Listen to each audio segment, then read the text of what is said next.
Hello, I'm Erica Sargent. Here are stories making news at this hour. An elderly woman is brutally murdered in the Rosemoor neighborhood. Police Superintendent Eddie Johnson called it a horrific crime scene.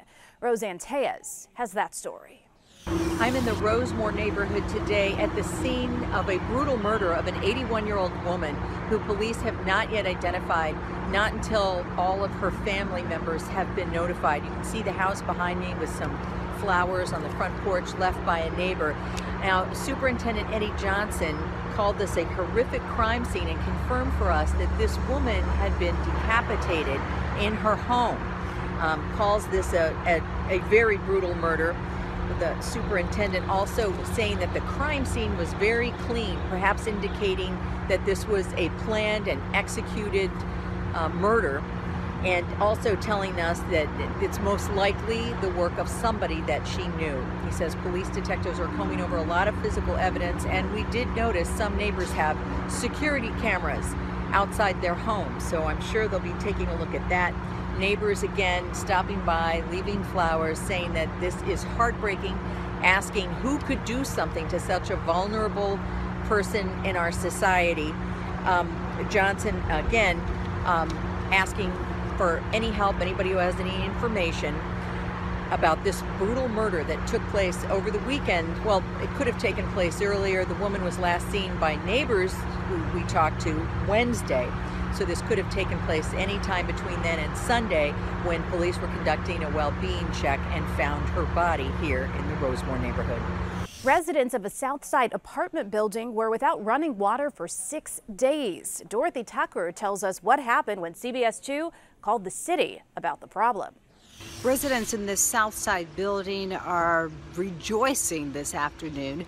That is because for the last 6 days they have had no running water, no hot water, no cold water.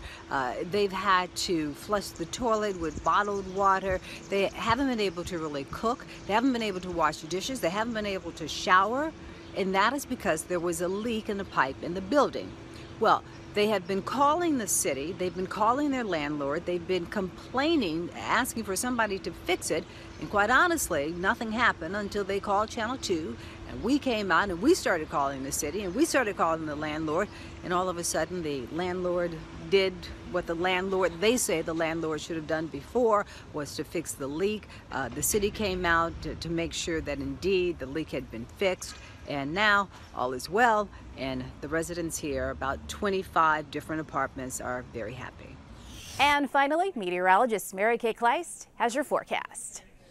So we're still stuck with this pesky front hanging around, keeping drizzle and clouds in the forecast. A lake breeze too. It's 60 downtown, but when we look at Ottawa, we see 73. It's 70 degrees in Rensselaer. So the wind flow is right off the lake. The water temperature is in the mid-60s, and we have winds to 16 miles per hour at Midway, 14-mile-per-hour winds in DeKalb. So while it's cool here, it's hot, not too far away. St. Louis, 93 degrees, but in Green Bay, Minneapolis, Des Moines, all in the 70s. Now we have clouds around for us, a couple of sprinkles of rain, especially for the southern communities around I-80 and scattered through Kankakee County, Newton, and Jasper. So we may be dealing with those throughout the rest of the afternoon. But then we look what's happening here from Minneapolis to Waterloo down to Quincy. Showers and thunderstorms. This is all tacked onto a front that's going to be moving through for us during the day tomorrow. So between now and then, we may have to deal with some clouds and a shower chance or rumble of thunder, especially toward daybreak. And we'll see low temperatures holding in the middle 60s for overnight lows. So for your Tuesday,